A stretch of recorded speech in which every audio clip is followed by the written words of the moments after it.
శ్రీ మహాగణపతే నమః. శివాయ గురువే నమః. శ్రీమాత్రే నమః. అగజానన పద్మార్కం గజాననమహర్నిశం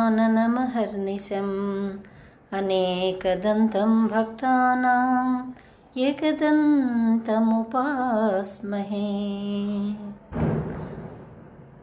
చతుర్వదనో బ్రహ్మ ద్విబాహురపరో హరిః అఫాలలోచన శంభో భగవాన్ బాదరాయణః. శ్రీ మహాగణపతే నమః. శివాయ గురువే నమః. శ్రీమాత్రే నమః. ఇవాళ అందరికీ కూడా శ్రీరామచంద్రుల వారికి అందరం కలిసి శ్రీరామనవమి శుభాకాంక్షలు మనం అందరం ఆయనకి చెప్దాం. ఎందుకంటే ఆయన పుట్టింది ఇవాళ రోజునే, వివాహం కూడా ఇవాళే అవుతుంది. కాకపోతే మన వాళ్ళు రేపు పెట్టుకున్నారు, కానీ ఇవాళ ఆయన వివాహం కూడా ఇవాళ జరిగింది. అసలు రాముడు గొప్పతనం ఏంటి? ఇంతమంది ఇన్ని సంవత్సరాలుగా ఇన్ని యుగాలుగా వేనోళ్ళ కొనియాడుతూనే ఉన్నారు ఆయన్ని. ఆ యొక్క మంత్రం రామ అనే పదం ఎంత మహాద్భుతమైన మంత్రం అన్నమాట. అది తెలిసి జపించినా తెలియక జపించినా, తెలిసి విన్నా తెలియక విన్నా కూడా దాని ఫలితం మనకి ఖచ్చితంగా లభించి తీరుతుంది. ఎందుకంటే అది నిప్పు లాంటిది. ర అంటేనే అగ్నిబీజం అని చెప్పబడుతోంది. మా అంటే నమశివాయలో మా అమ్మ రెండూ కలిసిన రూపమే. లలితా పరాభట్ట గారి స్వరూపము, శ్రీరామచంద్రుల వారి స్వరూపం ఒకటే, భేదం ఏం లేదు. కాకపోతే మనం భేదం పెట్టుకుంటే భేదం ఉంటుంది. జెండర్ పరంగా భేదం చూపించవచ్చు. అది స్త్రీలింగం, ఇది పురుషలింగం చూపిస్తాం. కానీ ఇది ఈ అన్నిటికీ కూడా అతీతమైనటువంటిది అవతారం శ్రీరామచంద్రమూర్తి. మనిషే కదా, మానవుడే కదా అంటుంటారు. కానీ మనిషిలా ప్రవర్తిస్తేనే శ్రీరామచంద్రుల వారు తను ఎందుకు మానవ అవతారం తీసుకున్నాడో అది ఆ ఫలం నెరవేర్చడానికి అవకాశం ఉంది. తను దేవుణ్ణి చెప్పి ఎక్కడ కూడా ఇంత మహిమ చూపించినా, తన శక్తి సమర్థతలు చాటించినా ఆ వరం అనేది రావణాసురుడికి ఇంకా ఎక్కువై కూర్చుంటుంది. కాబట్టి అతి సాధారణమైనటువంటి మానవుడిలాగానే శ్రీరామచంద్రుడు ప్రవర్తించాడు. ఆయన ఎటువంటి వ్యక్తి అంటే, జయతు జయతు మంత్రం జన్మ సాఫల్య మంత్రం జనన మరణ ఖేద క్లేశ విచ్ఛిన్న మంత్రం సకల నిగమ తంత్రం సర్వశాస్త్రైక మంత్రం రఘుపతి నిజ మంత్రం రామ రామేతి మంత్రం. ఈ రామనామం ఎక్కడైతే మరి జపించబడుతోందో అక్కడ సకల జయాలు కూడా కలుగుతాయి. వాళ్ళ జన్మ సాఫల్యం అవుతుంది. వాళ్ళ దుఃఖాలు క్లేశాలు సమసిపోతాయి. సర్వశాస్త్రాల్ని అధ్యయనం చేస్తే ఏ ఫలితం వస్తుందో ఒక్క రామ మంత్రం మనం అనటం వల్ల, పలకటం వల్ల, వినటం వల్ల ఆ ఫలం మనకి లభిస్తుంది.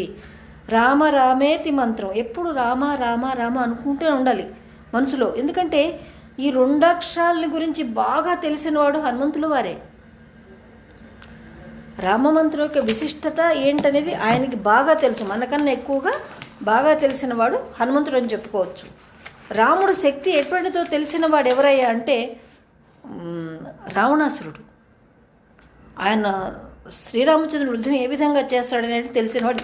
అసలు రాముడు ఇట్లా జయకారకుడు, ధర్మస్వరూపుడు, ఆడి మాటను తప్పుడు ఇవాళ మనం అన్నీ చెప్పుకుంటున్నాం. రామాయణం అంతా అందరికీ తెలుసు. ఇవాళ రోజు ఇంత పిల్లని కదిలినప్పుడు రామాయణం మొత్తం అప్పచెప్పే స్థితిలో ఉన్నారు మనకి. ఎందుకంటే అది తెలుసుకొని ఉత్సుకుతున్న వాళ్ళకి రామాయణం చిన్నప్పుడు అందరూ చెప్పేస్తున్నారు. బాల రామాయణం అని, ఇంకో రామాయణం అని, కార్టూన్ రామాయణం అని, ఇలా రకరకాల రామాయణాలు వస్తూనే. కాకపోతే మనకి ప్రామాణికంగా నిలబడింది ఏంటయ్యా అంటే రామాయణం మనకి వాల్మీకి రచించింది రామాయణం.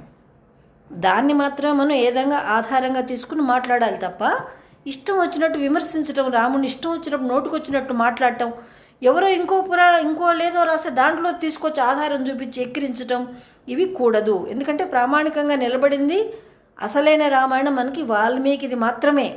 మిగతా వాళ్ళందరూ భక్తిగా ఏవో కథలు రాసి ఉండవచ్చు. రాముడి మీద భక్తితో చాలా రామాయణాలు వచ్చాయి. కొన్ని లక్షల రామాయణాలు ఉన్నాయి ప్రపంచంలో. ఎవరు కొన్న రామభక్తులు ఉన్నారనుకోండి, వాళ్ళు వెంటనే ఒక రామాయణం రాసేస్తారు. వాళ్ళ ఊహకు తగ్గట్టు, వాళ్ళ భావానికి తగ్గట్టు, ముఖే సరస్వతి అన్నట్టుగా వాళ్ళ ఊహల్లో ఏముందో, వాళ్ళ పరిసరాల్లో ఏముందో అవన్నీ చూసి రామాయణం వాళ్ళు కూడా సొంతంగా రాసేశారనమాట.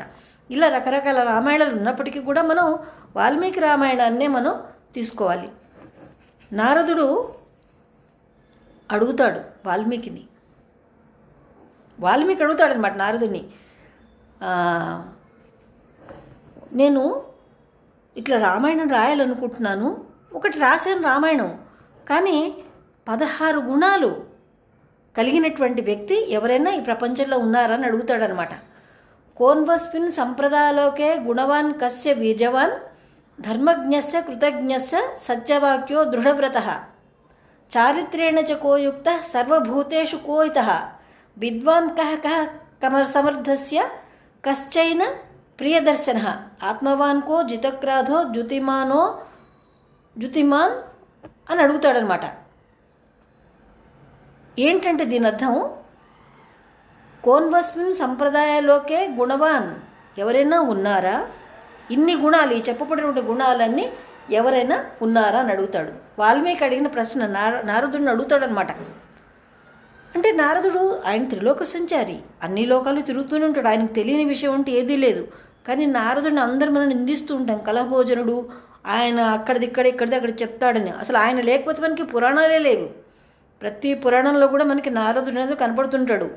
ప్రతి అవతారాన్ని ముందుకు తీసుకెళ్ళటానికి, దుష్ట సంహారం చేయటానికి, వాళ్ళకి తెలియపరచడానికి, గుర్తు చేయటానికి నారదుడి పాత్ర చాలా అవసరం. నారదుడు లేకపోతే అసలు ఏ పురాణం కూడా లేదని చెప్పుకోవచ్చు అనమాట. కోన్వస్మిన్ సంప్రదాయాలోకే గుణవాన్ కస్య వీర్యవాన్, ఎవరైతే చాలా వీర్యవంతుడు అంటే శక్తివంతుడు ఎవరైనా ఉన్నారా, అన్ని రకాల కూడా, ఒక రకం గురించి కాకుండా అన్ని రకాల శక్తి కలిగిన వాళ్ళు ఎవరైనా ఉన్నారా. ధర్మజ్ఞస్య, ఎవరైతే ధర్మాన్ని పూర్తి ధర్మంగా స్వరూపంగా ఉన్నటువంటి మానవుడు ఎవరైనా ఉన్నారా, అంటే పరిపూర్ణ మానవుడు ఎవరైనా ఉన్నారా. కృతజ్ఞస్య, తను ఉపకారం పొందిన వాళ్ళకి ఎవరైనా ఉపకారం తనకు చేస్తే ఆ ఉపకారం ఎప్పుడు గుర్తుపెట్టి కృతజ్ఞతగా ఉండేటువంటి వారు, పెద్దల పట్ల కృతజ్ఞ కలిగి ఉండేవాళ్ళు. సత్యవాక్యో, ఎప్పుడు అబద్ధం చెప్పినటువంటి వ్యక్తి, ఎప్పుడు సత్యమే పలుకుతాడు. దృఢవ్రత, తను అనుకున్న దానికి ఒక వ్రతంలాగా స్వీకరించి దాన్ని గట్టిగా పట్టుకుంటాడు, అలాగే దృఢంగా, చెక్కు చెదరదనమాట. మాట ఇచ్చాడంటే అది చెక్కు చెదరదు, అంత దృఢంగా ఉన్నటువంటి వ్యక్తి. చారిత్రేణ చ కోయుక్త, ఎవరి చరిత్రన అలా ఉందా మనం చెప్పుకోవటానికి, వినటానికి, ఆనందించటానికి. సర్వభూతేషు కో హిత, ప్రతి జీవిని కూడా ప్రేమగా ఆప్యాయంగా వాళ్ళ హితం కోరి దాన్ని జాలిగా ప్రేమగా దానికి కావాల్సిన ఆహారము, దాని వ్యవహారము, దానికి కావాల్సిన వాతావరణం ఏర్పాటు చేసి ఆ జీవుల్ని సంరక్షించేటువంటి తత్వం ఎవరికైనా ఉందా. విద్యవాన్ కహ కహ సమర్థస్య, అన్ని విద్యలు నేర్చుకున్నవాడు ఎవరైనా ఉన్నారా.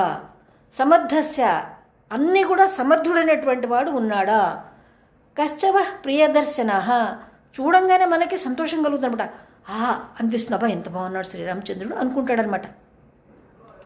సాక్షాత్తు సీతామ్మవారు కూడా ఆ వరమాల పట్టుకుని నిలబడి ఉంది ఆ యొక్క సౌధాల పైన. ఎవరెవరు వస్తున్నారని చూస్తూ ఉంటుంది. అక్కడి నుంచి అటు ఇటు చెలికెత్తులు ఉంటారు.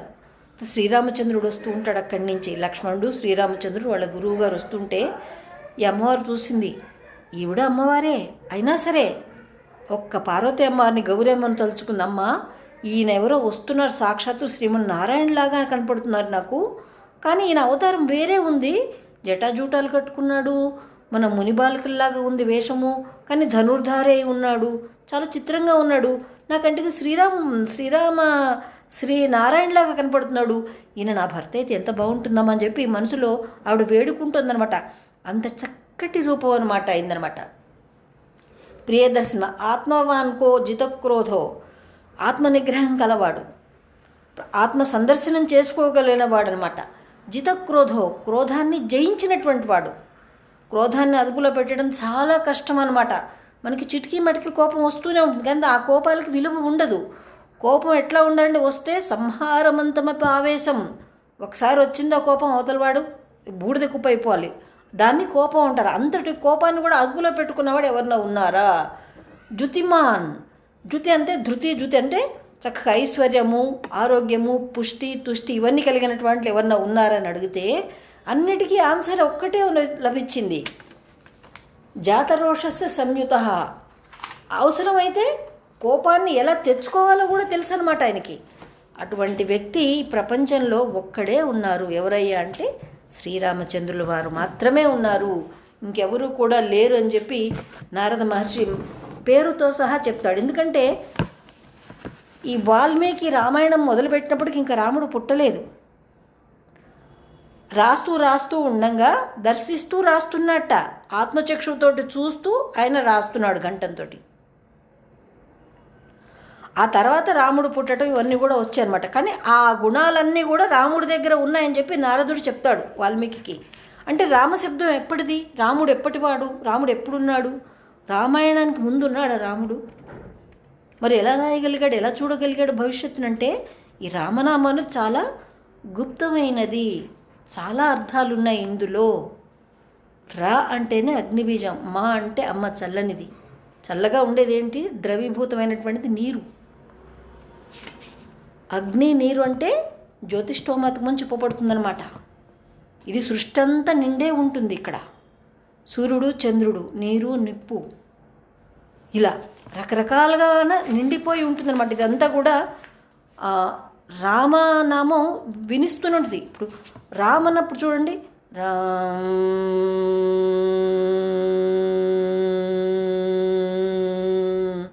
ఇందులో మనకి ఓంకారం ధ్వనిస్తుంది.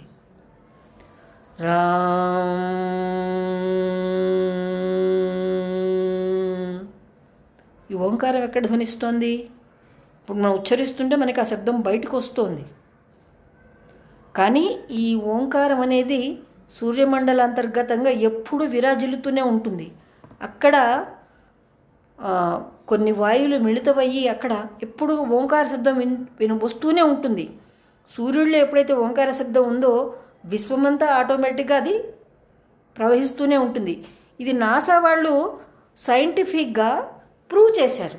కానీ మనకిది ఏనాడో మనకి ఉన్నది. ఫస్ట్ పుట్టిందే ఓంకారం. ఈ ఓంకారంలోనే ఓం కూడా ఉంది. అగ్నితో పాటు కలిగి ఉన్నది కాబట్టి ఇది రామమంత్రం. రామమంత్రం ఏంటంటే సకల పాపాలను కూడా దగ్ధం చేస్తుంది. అందుకే బూడిద కుప్పల కర్మల్ని దహించి వేస్తుంది. వాల్మీకి తనకి తెలియకుండానే నారదుడు చెప్పినటువంటి మంత్రాన్ని తీసుకుని, అసలు అది మంత్రం కూడా తెలియదు అతనికి, రామ రామ రామ అంట మొదలుపెట్టాడు. మర మర మర మర మర రామ రామ రామ రామ రామ అయిపోయి తన పూర్వజన్మ కర్మలన్నిటి కూడా దహించేసింది. ఆ శబ్దం దహించి జ్ఞానాన్ని ఇచ్చింది, తెలివితేటల్ని ఇచ్చింది, మంచి చెడులు తెలిసేలా చేసింది, దివ్య దృష్టిని కూడా ఇచ్చింది. అందుకే కదా వాల్మీకి రామాయణం అనేది రాయగలిగాడు.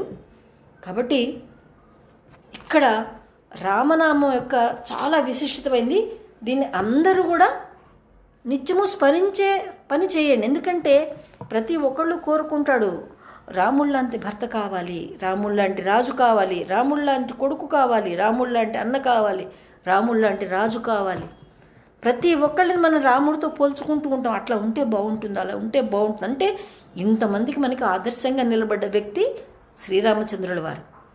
శ్రీరాముడు దేవుడు కథను వాదించే వాళ్ళు ఉన్నారు. సరే, వాళ్ళ విజ్ఞత కథ మనం వదిలేసేద్దాం. ఎందుకంటే అది ఒక కారణం వల్ల అవతారం ఎత్తవలసి వచ్చింది. అది విష్ణుమూర్తి అని తెలుసు, అందరికీ తెలుసు అది. కానీ చిన్న ఏమీ తెలియని మనిషిలాగా, ఒక మానవుడిలాగానే ప్రవర్తిస్తాడు. భార్యను ఎత్తుకుపోతే ఏడవటం కానీ, పరుగులు తీయటము, యుద్ధం చేయటం, ఇవన్నీ కూడా ఒక మానవుడిలానే చేసి చూపించాడు. ఎందుకని? అలా ఉంటేనే రావణ సంహారం అనేది జరుగుతుంది. ఎక్కడ మహిమలు మంత్రాలు గద చక్రం ఉపయోగిస్తే వాడి వరానికి ఎదురు తిరిగినట్టు అవుతుంది. కాబట్టి వాడు లొంగడు. అందుకోసం పాపం శ్రీరామచంద్రుల వారు ఎన్ని బాధలు ఓర్చుకున్నారో అన్నీ ఓర్చుకున్నాడు. అంత సమానంగా సీతామాత కూడా ఓర్పు పట్టింది. నిజంగా అసలు రాముడి గురించి తెలియాలంటే జానాతి రామతత్వగతమితిం హనుమాన్. రామతత్వం ఏంటనేది అందరికన్నా ఎక్కువ తెలిసింది ఎవరా అంటే హనుమంతుడు. రామనామ సాధన వల్లే కదా ఆయన భవిష్యత్ బ్రహ్మ అయ్యాడు, చిరంజీవి అయ్యాడు, అంత శక్తివంతుడయ్యాడు. ఇప్పుడు హనుమంతుడికి, రాముణ్ణి కొలవని వారు కూడా హనుమంతుడిని పూజిస్తారు. సాక్షాత్తు శివస్వరూపం అది. ఇక్కడ హనుమంతుల వారు రామచంద్రుడికి మంచి దాస్యభక్తిని కూడా చెప్పాలంటే మిత్రుల మధ్య ఏమి తేడా ఉండవు, అన్నీ సహాయం చేస్తాడు పాపం. కానీ అందరు తెలియక హనుమంతుడు రామదాసు అనుకుంటారు. కానీ కాదు, మంచి స్నేహితుడు అనమాట. అతని అవసరాలన్నీ కనిపెట్టుకుని తనంతకు తనే చేసుకెళ్ళిపోతాడు. మంచి గుణగణాలు ఉన్నటువంటి వ్యక్తి హనుమంతుల వారనమాట. జానాతి రామ తవ సఖ్యతి గతిం కపీసః. అసలు స్నేహం అంటే ఎలా ఉంటుందనేది కూడా మనకి ఇక్కడ తెలియజేసేది హనుమంతుల వారే. శ్రీరాముడితో స్నేహం ఎలా ఉంటుందో అది హనుమంతుడికే తెలుస్తుంది, మిగతా వాళ్ళు ఎవరికి కూడా తెలియదు. ఎందుకంటే అంత స్నేహంగా బాండ్ ఏర్పడింది రాముడికి హనుమంతుడికి. జానాతి రామ తవ యుద్ధ గతిం దశాస్య. ఇంకా యుద్ధం గురించి తెలియాలంటే మాత్రం రావణాసురుని అడగాల్సింది. రాముడి యొక్క శక్తి ఎటువంటిది, యుద్ధంలో ఆయన చేసే పరాక్రమం ఎటువంటిది అనేది. ఎందుకంటే శివుడు తాండవం చేస్తుంటే ఏ విధంగా ఆయన భుజాల కదలిక ఉంటుందో రాముడు బాణం వేసి యుద్ధం చేస్తుంటే అలా ఉంటుంది. అంటే అంత వేగంగా తీసి బాణాలు వేస్తాడనమాట. అది డ్యాన్స్ చేస్తున్నాడో యుద్ధం చేస్తున్నాడో తెలుసుకోవడం కూడా కష్టం. అంటే అంత వేగంగా కదలిక ఉంటుందన్నమాట. జానాతి రామధన దాసుజ ఏవ సత్యం. ఆయన శ్రీరామచంద్రుడు దానాలు ఎలా చేసేవాడు, ఎలా ఇచ్చేవాడు అంటే ఆ భూరి విరాళాలు అంటారు వీళ్ళు. భూరి విరాళాలు అంటే అవి తీసుకున్న వాడికే తెలుస్తుంది, రెండోవాడికి ఎవడికి తెలియదు ఎప్పుడైనా సరే. అందుకే దానం ఇచ్చేది చాలా గుప్తంగా ఇవ్వాలి. మేము దానం ఇస్తున్నాం, మేము ఇంత ఇచ్చాము, ఇంత బోర్డు పెట్టుకున్నాము, మెళ్ళో ఇంత ప్లేట్ వేసుకున్నాము, ఇదంతా కూడా దాన ఫలం ఏంటంటే కరిగిపోతుంది అనమాట. అన్నిటికన్నా కూడా గుప్తదానం శ్రేష్టమైనది. మనం జపం ఎంత గుప్తంగా చేసుకుంటామో దానం కూడా అంత గుప్తంగా చేయాలి. ఏదైనా ఇచ్చామంటే దాన్ని మర్చిపోవాలి. అది నేను చేశా, అప్పుడు నేను ఇచ్చా, అక్కడ నేను దానం చేశా అని చెప్పుకోకూడదు అనమాట. చెప్పుకుంటే ఆ ఫలం పోతుంది. కానీ రాముడు ఏనాడు చెప్పుకోవాలి, నేను ఇది చేసా, అది చేసి, ఇంత దానం చేశాను, ఎప్పుడు కూడా చెప్పుకోవాలి. గుప్తదానం అనేది చేశాడు. అది తీసుకున్న వాడికి తప్ప రెండో కంటికి కూడా తెలియదు అనమాట. కాబట్టి మనం అందరం కూడా ఆ శ్రీరాముల వారిని మనం చక్కగా ప్రతిరోజు కూడా చేద్దాం. ఏదో ఇట్లా పండగ వచ్చింది కదా ఇవాళ చేసుకుంటే సరిపోతుంది కదా అన్నట్టు కాకుండా చక్కగా ప్రతిసారి ప్రతిరోజు కూడా శ్రీరాముల వారిని తలుచుకుందాము. అందరి ఇళ్లలో కూడా శ్రీరామచంద్రుల పటం కానీ విగ్రహం కానీ సీతా సహిత లక్ష్మణ సహిత రాజారాముని పెట్టుకోండి. ఎందుకంటే అది చూస్తుంటే పిల్లలు అడుగుతారు మనకి ఏదో ఒక రోజు, అమ్మ అదేంటి అదేంటి అని అడుగుతారు. అప్పుడు మనం చెప్పడానికి వీలవుతుంది, ఫలానా రాముడు ఈయన ఇలాంటి వారు, సీత ఇలాంటి వారు, హనుమంతుడు ఇలాంటి వారు, లక్ష్మణుడు ఇలాంటి వారు చెప్పడానికి వీలవుతుంది అనమాట. పెద్ద పెరిగిన తర్వాత ఆ పిల్లలు ఏం చేస్తారంటే మనం అప్పుడు ఆ క్యారెక్టర్లు మనం చూసుకున్నాం కదా, మన ఇంట్లో ఉంది ఇలాంటిది, అసలు వాళ్ళు ఎవరో మనం తెలుసుకుందామని వాళ్ళు రామాయణం అధ్యయనం చేయడం ప్రారంభిస్తారు. కాబట్టి ఖచ్చితంగా ప్రతి ఊర్లో రామ మందిరం ఉండాలి. ప్రతి ఇంట్లో కూడా శ్రీరామచంద్రుల వారి ఇప్పుడు చెప్పిన రాజారాముది ఏదైతే ఉందో పట్టాభిషేకం ఉన్నటువంటి ఆ ఫోటో కానీ ఆ ప్రతిమలు కానీ పెట్టుకుని పిల్లలకి వారి గురించి పరిచయం చేయండి. ఎందుకంటే ఇవాళ రోజున పొద్దున్నే లేస్తున్న అందరు స్కూళ్ళకి పరిగెడతారు. ఎవరు మనం దేవుడి దగ్గరికి వెళ్ళామో దండం పెట్టామో ఆ దేవుడి పేరేంటి ఈ దేవుడి పేరేంటి తెలుసుకునే స్థితిలో చాలా తక్కువ మంది ఉన్నారు. కాబట్టి వాళ్ళకి సొంతంగా చదవడం వచ్చిన తర్వాత వాళ్ళకి సెలవుల్లోనో పెద్ద అయిన తర్వాత బుద్ధి వచ్చినప్పుడో ప్రాప్తం ఉన్నప్పుడో రాతలో ఉన్నప్పుడు వాళ్ళు ఖచ్చితంగా రామాయణాన్ని చదివే ప్రయత్నం చేస్తారు. సీతారామచంద్ర గురించి తెలుసుకునే ప్రయత్నం కూడా వాళ్ళు చేస్తారు. కాబట్టి అందరూ చక్కగా ఇది ఆచరించండి. జై హింద్, మేరా భారత్ మహాన్, జై శ్రీరామ్.